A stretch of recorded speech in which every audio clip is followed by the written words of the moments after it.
नमस्कार दर्शकों, मैं हूं डॉक्टर प्रतीक शर्मा। मैं न्यूरोलॉजिस्ट हूं बंसल हॉस्पिटल भोपाल में।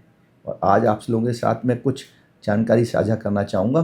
कार्पल टनल सिंड्रोम एक ऐसी अवस्था जिसमें किसी एक हाथ में या दोनों हाथों में झुंझुनी होती है, खासकर रात में।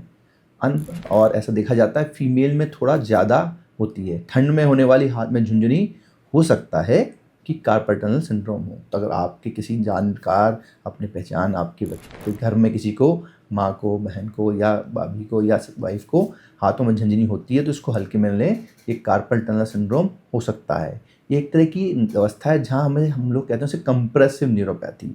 ये एक तरह का डायनेमिक कंप्रेशन होता है जो हाथ की हथेली के पास नीचे जो मीडियन नर्व होती है वो दब जाती है। इसमें कुछ कंडीशन में, जैसे कि आपको अगर थायराइड है, आपके अगर रूमेटॉइड आर्थराइटिस है, या आपको ओबेसिटी है, या प्रेगनेंसी है, कई बार बिना कारणों के कारण या और भी कोई गठिया बात है, ये नस दब जाती है, उस तरह से वो सूजन आ जाती है। उस पर वो हाथ में झंझनी आती है जो आमतौर पे इन 3 उँगलियों में ज़्यादा आती है। कई बार पूरे हाथ में आती है और कई बार ऊपर तक आ सकती है।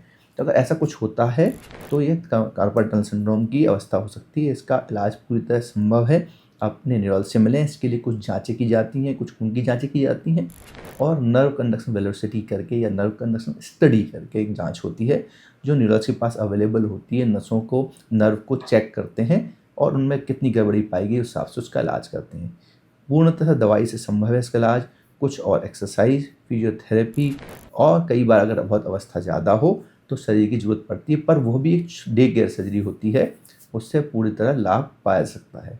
तो अगर आपको लगता है कि आप कार्पल टनल सिंड्रोम है या किसी की अपने फैमिली में किसी के को इस तरह से पीड़ित है, तो उसको एक बार अपने आसपास के न्यूरोलॉजिस्ट से ज़रूर भेंट करें और इसका पूर्ण इलाज कर और स्वस्थ जीवन जिएं। नमस्कार।